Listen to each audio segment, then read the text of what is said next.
Bonjour peuple de Dieu, je suis le pasteur Guy Robert. Je suis content de me tenir devant vous ce soir. Je suis là pour nous apporter notre parole d'encouragement. Nous allons travailler dans le livre de Jean, chapitre 2. Je vais nous faire la lecture. 3 jours après, il y eut des noces à Cana. En Galilée, la mère de Jésus était là. Et Jésus fut aussi invité aux noces avec ses disciples. Le vin ayant manqué, la mère de Jésus lui dit, « Ils n'ont plus de vin. » Jésus lui répondit, « Femme, qu'y a-t-il entre moi et toi? Mon heure n'est pas encore venue. » Sa mère dit au serviteur, « Faites ce qu'il vous dira. » Verset 6. Or, il y avait là 6 vases de pierre destinés aux purifications des Juifs et contenant chacun 2-3 mesures. Alléluia. Alléluia. Ici, nous avons compris qu'il s'agit du premier miracle de Jésus. Et la partie que nous voulons travailler ce soir, laquelle nous voulons nous encourager, c'est le verset 6. La Bible déclare que, or, il y avait là 6 vases de terre. 6 vases de terre destinés à la purification des Juifs. C'était leur nom, c'était leur identité, c'était leur rôle. Le rôle de ces vases était juste pour que quand un étranger vient de loin, qu'on l'on prenne de l'eau, qu'on l'on lui lave les pieds. C'était ça sa destinée. C'était ça la mission que ces vases avaient dans cette maison-là. Et ces vases ne rentraient jamais dans le salon ou bien dans la cuisine. Elles étaient destinées à rester dehors, à passer des journées, des nuits, des années dehors devant la maison pour attendre qu'un étranger vienne de loin pour pouvoir se servir pour laver les pieds. Mais or, la Bible déclare que dans cette fête, le mariage nous était, le vin ayant manqué, la mère de Jésus vient voir Jésus et lui dit, ils n'ont plus de vin. Jésus répond à sa mère et dit, mon heure n'est pas encore arrivée. Qu'y a-t-il entre toi et moi, femme? La mère continue et dit au serviteur qui était là, faites tout ce qu'il vous dira. Et Jésus était présent. Jésus n'a pas rejambé, Jésus n'a pas dit, Jésus a exécuté à la demande de sa mère. Jésus a donné cet ordre au serviteur, faites puiser de l'eau et remplissez ces vases. Les vases qui étaient destinés à la purification, je le dis encore, à la purification. Je ne sais pas à quoi tu étais destiné. Je ne sais pas à quoi ta vie était destinée. Je ne sais pas comment tu as commencé ta vie. Je ne sais pas où le Seigneur t'a récupéré. Est-ce que tu étais semblable à ces vases? Est-ce que tu avais eu un rôle précis dans la maison auquel tu as grandi? Est-ce que tu étais serviteur ou bien servante de la maison? Est-ce que tu étais esclave? Est-ce que tu étais esclave de la situation auquel tu vivais? Est-ce que la société t'avait déjà donné une identité à laquelle tu ne pouvais pas échapper? Je ne sais pas. Mais ce que je sais ce soir, c'est que le Seigneur a fait quelque chose de particulier avec ces vases. Le Seigneur a demandé aux serviteurs de remplir les vases qui étaient destinés à la purification. Les vases qui n'avaient pas de valeur aux yeux de tout le monde, qui n'avaient pas un grand prix. C'était des vases de pierre qui n'avaient aucune valeur. Voilà pourquoi ils étaient dehors. Alors sûrement tu étais comme ces vases-là à un moment donné de ta vie. Tu n'avais pas de valeur. Tu étais rejeté, tu étais incomprise, tu étais incompris. Tu n'avançais pas. Tout tournait en rond pour toi. Jusqu'au jour où le Seigneur fait son entrée dans ta vie. Jusqu'au jour où tu fais la rencontre du Seigneur. À partir de là, ta destinée a changé. À partir de là, tout a commencé à basculer dans ta vie. Parce que le Seigneur est rentré dans ta vie. Le nom que tu portais a changé. Le nom dont on te nommait, vase inutile, prostituée, buveur, fumeur, braqueur, bandit, tueur, son nom-là a été changé. Cette identité-là que la société t'avait donnée a été revue. Parce que Jésus a fait son entrée. J'aimerais que tu te souviennes de ce jour-là. J'aimerais que tu te souviennes de cela. D'où le Seigneur et ce qu'il a fait pour toi.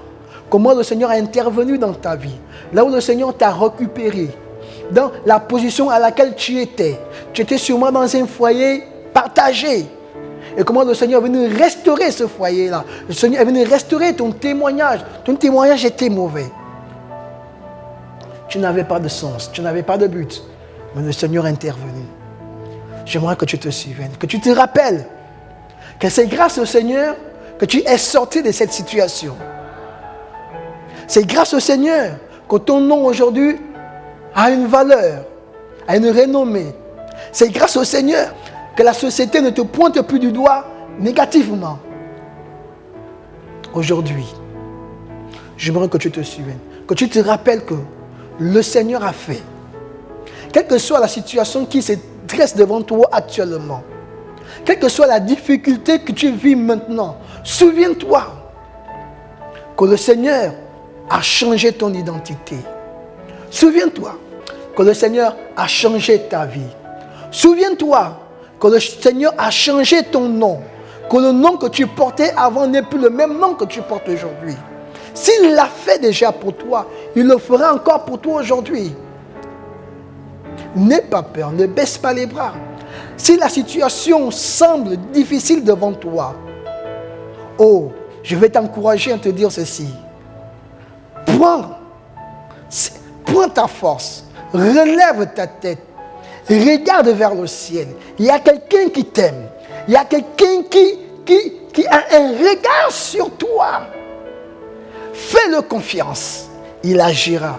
Ta situation n'est qu'une situation, mais ce n'est pas ta destinée. Alléluia. Alléluia. Je suis rempli de joie en cet instant même où je suis en train de te parler. Je sais qu'en ce moment, tu passes des temps difficiles. Nous vivons les moments compliqués de notre existence en ce moment. Sûrement, il s'agit de ton foyer. Ton foyer est en train de battre, en train de prendre une autre tournure. Mais fais confiance en ce Dieu.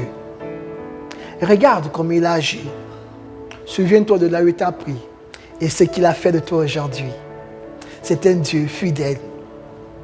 La situation par laquelle tu passes ne pourra pas avoir raison de toi, non. Dis à la situation que mon Dieu est vivant. Le Dieu que j'invoque est un Dieu redoutable. Parle à la situation, parle en toi-même et reprends courage, reprends confiance, redouble l'espoir. Fais confiance, le Seigneur fera, il agira. Oh, les vases de terre étaient oubliés à la cour. Ils avaient une place. Mais le Seigneur a fait de toi quelqu'un de valeureux, quelqu'un de responsable. Tu étais négligé, méprisé. Mais regarde aujourd'hui la position que tu occupes dans ta maison. Regarde aujourd'hui la position que tu occupes dans la société. Grâce à ce Seigneur. Grâce à l'intervention de Jésus-Christ. Aujourd'hui, si c'est la pandémie, si c'est le Covid, n'aie pas peur. Tu as une raison. Tu as une raison en toi de ne pas douter, de ne pas avoir peur, parce que tu as vu. Tu as expérimenté la gloire. Tu as expérimenté la force. Tu as expérimenté l'amour de Jésus. Tu as expérimenté la bonté de Dieu. La bonté de Dieu. Tu l'as expérimenté. Grâce à toi, le Seigneur a béni ta maison, ta famille, ton entourage. Souviens-toi de cela. Ne baisse pas les bras. Relève la tête et dis, Jésus est vivant. Alléluia. Jésus est vivant. Il agira. Il va le faire encore pour toi. C'était ici ma parole d'encouragement pour toi, pour nous. Que le Seigneur te bénisse. Sois béni au nom de Jésus. Amen. Permets-moi maintenant de prier avec toi. Je veux te dire merci, Seigneur, pour ton intervention. Seigneur, merci pour cette parole, Seigneur, d'encouragement que tu veux encore nous donner, Seigneur, ce soir. Car tu savais que nous en avions besoin. Seigneur, il nous arrive parfois d'oublier, Seigneur, de tes bienfaits, ton intervention dans nos vies, quand nous vivons des situations compliquées. Mais aujourd'hui, Seigneur, tu es venu nous rappeler, de nous souvenir, Seigneur, de là où tu nous as pris, des situations par lesquelles tu nous as sortis, Seigneur, des noms par lesquels nous avions auparavant et que tu nous as lavés, Seigneur. Nous te disons merci, Seigneur, pour cette parole. Je te prie, Père, pour mon frère, pour ma soeur, en ce moment, qui vit des situations compliquées. dans son foyer, dans son entourage, dans sa maison ou dans sa marche personnelle avec toi, Seigneur. De le reconforter, de le remplir à nouveau, Saint-Esprit. Seigneur, ne permets pas que sa foi s'éteigne. Ne permets pas, Seigneur Dieu, que ces situations puissent avoir raison de lui, Seigneur. Secours-le. Prends-le sur tes ailes encore, Seigneur Dieu. Remplis-le. Te le demande, Père, au nom de Jésus. Amen. Que le Seigneur te bénisse. Je vais te donner ici les programmes de Faith Ministry. Comme tu le sais déjà, comme nous le savons, nous sommes connectés tous les mercredis par atmosphère de puissance à partir de 20h. Et les vendredis, comme celui d'aujourd'hui, par la parole d'encouragement à partir de 20h. Les dimanches, nous sommes connectés à partir de 10h par notre culte en ligne. Sois connecté. Que le Seigneur te fortifie. Amen.